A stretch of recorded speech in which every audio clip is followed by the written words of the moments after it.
आपको सुनकर आश्चर्य होगा कि WHO, FDA, फार्मा कंपनियों की रिसर्च, बड़े बड़े डॉक्टर, बड़े बड़े सेमिनार, वो जो दावा करते हैं कि हम तो सब रिसर्च करके काम करते हैं, वो कितना खोखला और कितना झूठा है। इस एक एग्जाम्पल से ये सब फार्मा कंपनियों का तंत्र ध्वस्त होता है।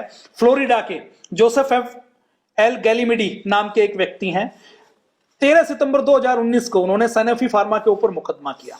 उन्होंने कहा कि 2009 में मैं कुछ ट्रीटमेंट के लिए डॉक्टर के पास गया था, तो डॉक्टर ने मुझे कहा कि एसिडिटी, ये जो दवाएं हैं, अच्छा ज्यादातर जो एलोपैथी की दवाएं हैं वो एसिडिटी पैदा करती हैं। क्यों पैदा करती हैं? कि एलोपैथी की जो भी दवा आप खाते हैं, आपका शरीर उस एलोपैथी की दवा को डाइजेस्ट नहीं कर पाता। आपका शरीर उस पूरी की पूरी एलोपैथी की दवा को लीवर के पास भेज देता है। लीवर कहता है कि ये चीज तो मेरे लिए बहुत नई है, तो लीवर उस चीज को उठाकर उसको प्यूरिफाई करना, मेटाबोलाइट करना शुरू करता है, उसको पचाना शुरू करता है, और उसके चक्कर में लीवर के ऊपर बहुत ज्यादा लोड पड़ता है। तो 95% दवा तो आपके शरीर के सिस्टम के द्वारा ये समझते हुए कि ये बाहर का कोई जहर है, उसको बाहर निकाल दिया जाता है। जो 5% दवा है वो ब्लड तक जा पाती है, वो आपके निर्धारित अंग तक जा पाती है।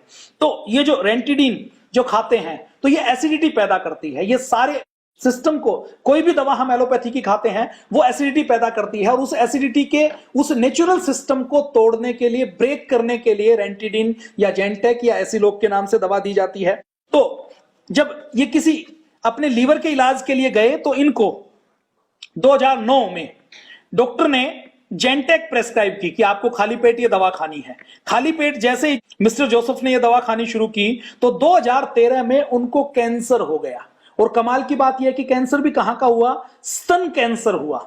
मतलब पुरुषों को कहीं का भी कैंसर हो सकता है, लेकिन स्तन कैंसर, ब्रेस्ट कैंसर नहीं होगा, क्योंकि पुरुषों के अंदर ब्रेस्ट नहीं होती। तो आप कल्पना कीजिए कि यह दवा कितनी हानिकारक है कि उस व्यक्ति के अंदर 4 साल खाने से 4 साल के अंदर ब्रेस्ट कैंसर पैदा कर दिया। जब मिस्टर जोसेफ को ब्रेस्ट कैंसर हुआ, तो उन्होंने फ्लोरिडा के अंदर अपनी कोर्ट के अंदर मुकदमा दायर किया सनोफी के खिलाफ। और सनोफी के खिलाफ मुकदमा दायर किया तो पहले तो सनोफी कंपनी झूठ बोलती रही, कि हलफनामा देकर झूठ बोलती रही कि हमारी दवा के अंदर तो कोई ऐसा तत्व नहीं है, हमारी दवा से तो कैंसर हो ही नहीं सकता। कमेटी बैठी गई, पूरी जांच की गई। जांच करने के बाद यह पता लगा मिस्टर जोसेफ के परिवार में किसी की हिस्ट्री नहीं है जिनको कैंसर हुआ हो। इनके परिवार में कोई आसपास कैंसर किसी को नहीं हुआ, इनकी दिनचर्या कैंसर कारक नहीं है, और किसी कैंसर करने वाली चीज के संपर्क में नहीं है। तो इनको जो कैंसर हुआ है वो केवल इस रेंटिडाइन के कारण ही हुआ है। तो जब कंपनी के सारे झूठ नहीं चले, तो कोर्ट में साबित हो गया कि रेंटिडिन के कारण कैंसर होता है। कंपनी फिर भी झूठ बोलती रही।